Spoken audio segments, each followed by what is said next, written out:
Kids es una cadena de restaurantes fantasmas, restaurantes virtuales. Nosotros lo que tenemos son pequeños locales distribuidos por el centro de las ciudades, en los cuales operamos entre 8 o 10 marcas creadas por nosotros y que solamente sirven comida a domicilio. Bueno, vimos que efectivamente las plataformas estaban creciendo mucho, había mucha competencia, el cliente efectivamente era un cliente de plataforma y muchas veces no tanto de restaurante, y en cambio por el lado de los restaurantes, por el lado de las marcas, había un problema para dar servicio a ese creciente mercado a nivel de plataformas y a nivel de comida a domicilio, digamos, ¿no? Que es un fenómeno creciente.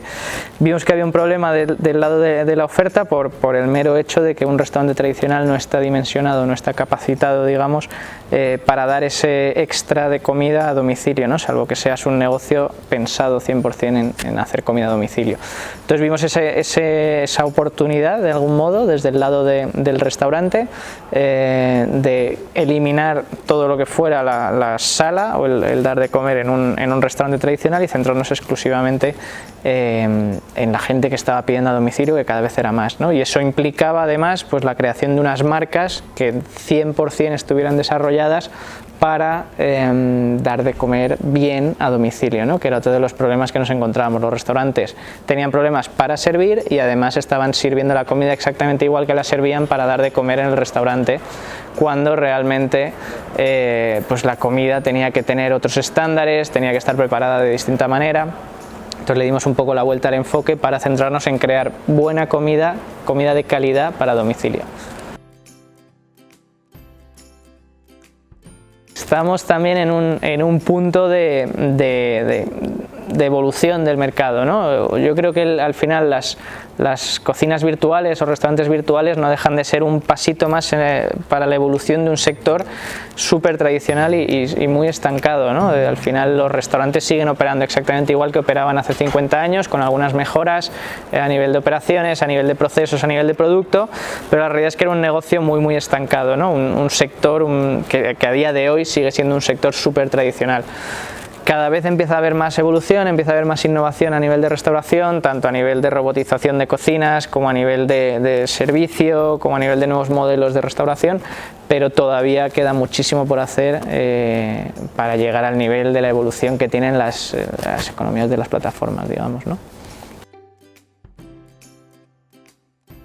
Yo creo que un poco inquietud, ¿no? Al final viviendo del lado de la inversión claro, al final el mundo startup lo conocía muy bien, ¿no? Invertía en startups, dirigía un fondo de inversión, al final ver la innovación y el emprendimiento muy de cerca, ¿no? Con sus pros y sus contras, con sus cosas buenas, con sus muchas dificultades, pero al final lo que ves es gente súper apasionada que está haciendo algo que realmente le motiva, que vive prácticamente por y para eso, ¿no? Dentro de tener una vida medianamente equilibrada, pero que vive con mucha pasión todo lo que hace, ¿no?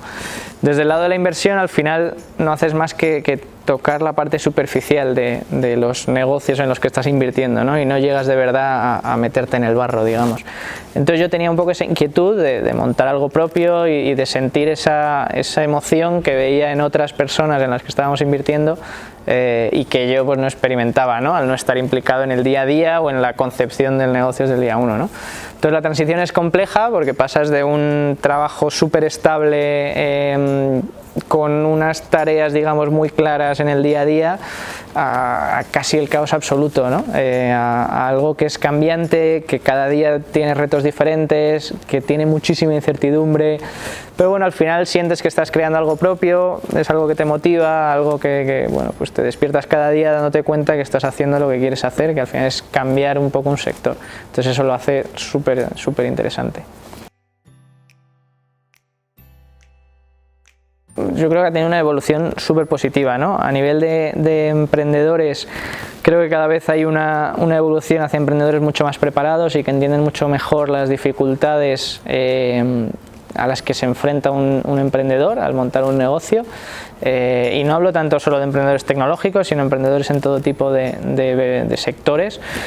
Y a nivel tanto de Business Angels como de Venture Capital, a nivel de inversión, la evolución es brutal, ¿no? De cuando yo, no hace tanto, pero de cuando yo estaba en aquel lado, que realmente éramos unos pocos locos los que creíamos que de la inversión en startups y de la inversión en emprendimiento y en innovación iba a venir la evolución como país, digamos, a lo que es hoy, que realmente un poco empujado por casos de éxito tanto a nivel americano, europeo y en España también, pero realmente por una necesidad, una vocación de apoyar ese emprendimiento, está madurando y evolucionando muchísimo, ¿no? Yo creo que está en un estado, no diría de madurez, porque queda mucho por crecer, pero en un estado mucho más avanzado de lo que estaba hace unos años.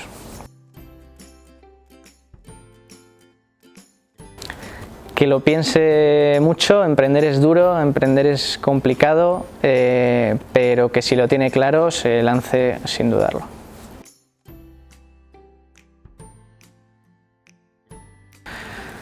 Apoyar desde las instituciones públicas, pero sin entorpecer.